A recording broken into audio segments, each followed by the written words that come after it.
If you love pastry, anything pastry, then you're going to love these crispy designer samosas because it's so good.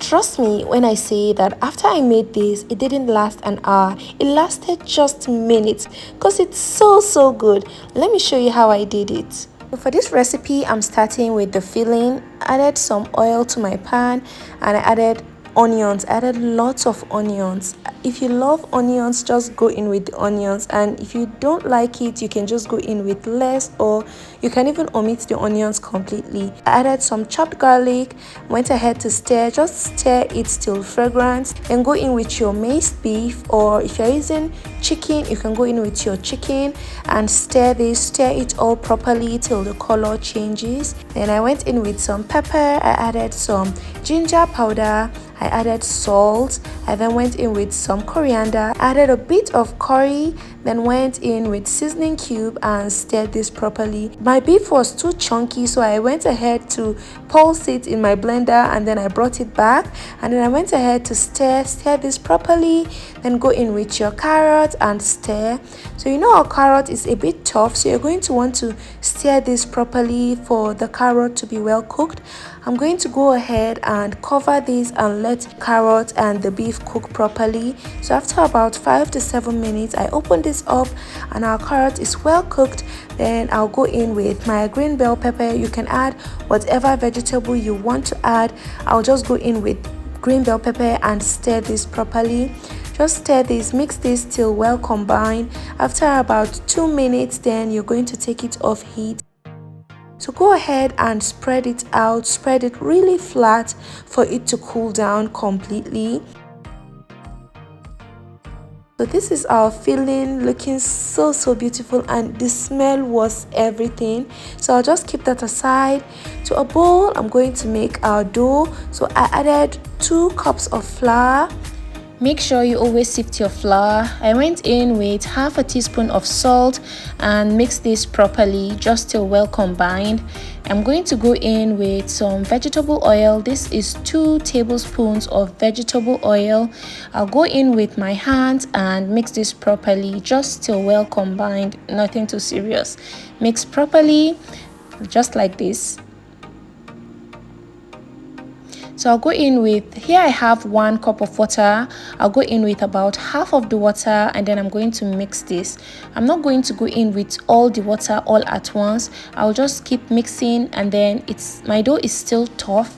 So I'll go in with some more water at this point. Be careful not to do too much. So go in with your hands and keep mixing. I noticed my dough was a bit too sticky. Can you see my hands? So I went in with some flour, just enough flour, not too much, so that my dough won't be too sticky. So go ahead and mix this. Make sure your dough is not too sticky. So at this point, this is what your dough should look like. A bit sticky but not too sticky. It shouldn't be too hard and not too sticky. So go ahead and cover this and let it rest for about 10 to 15 minutes. After 15 minutes, can you see our dough is way stretchier now? It's really soft and stretchy. So I'm just going to keep the bowl aside, and I'm going to roll this dough into a log.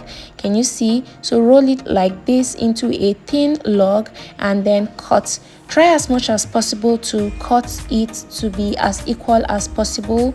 So after cutting, I ended up with about 9 pieces.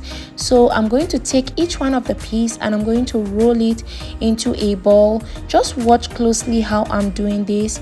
So I'm going to roll just like this, okay, into this perfect ball. I'll repeat the process for the rest of the cut dough. Just watch how I'm doing this.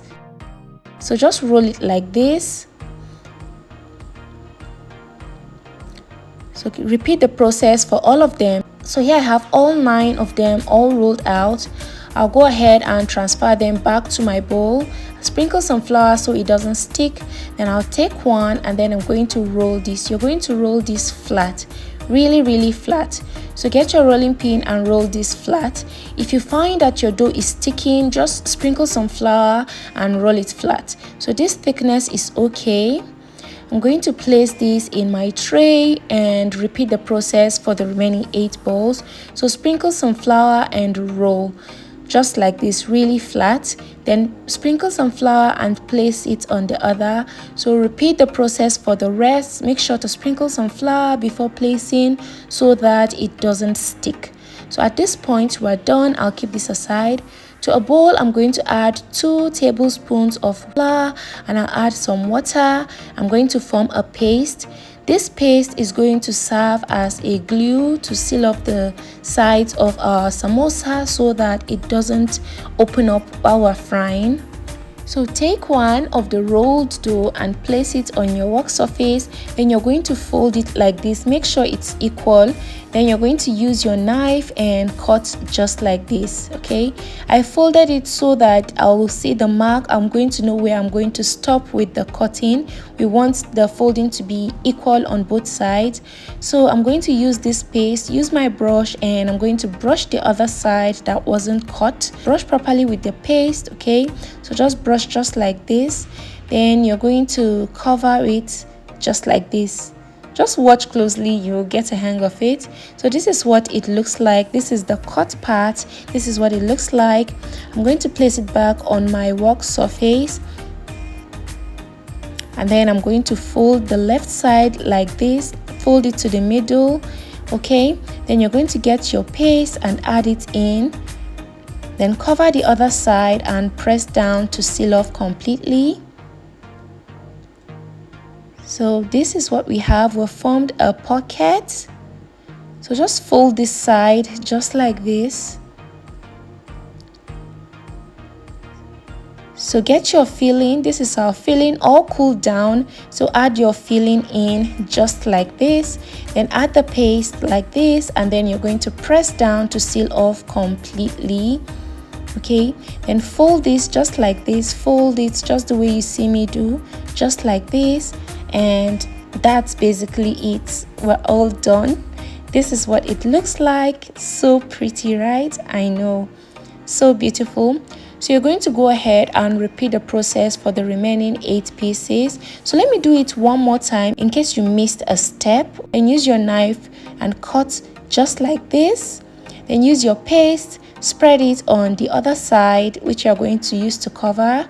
So just use your paste and spread it on the other side just like this. Then you're going to fold the left side like this. Then use your paste or your glue, I like to call it glue, just add it in just like this, spread it, then cover and just press down to seal it off completely. Here we have our pocket. So go in with your filling just like this, add enough filling and take some of the paste, use a brush and brush it just like this, and then use your hands and press it down just like this. Then you can go ahead and fold this side just like this.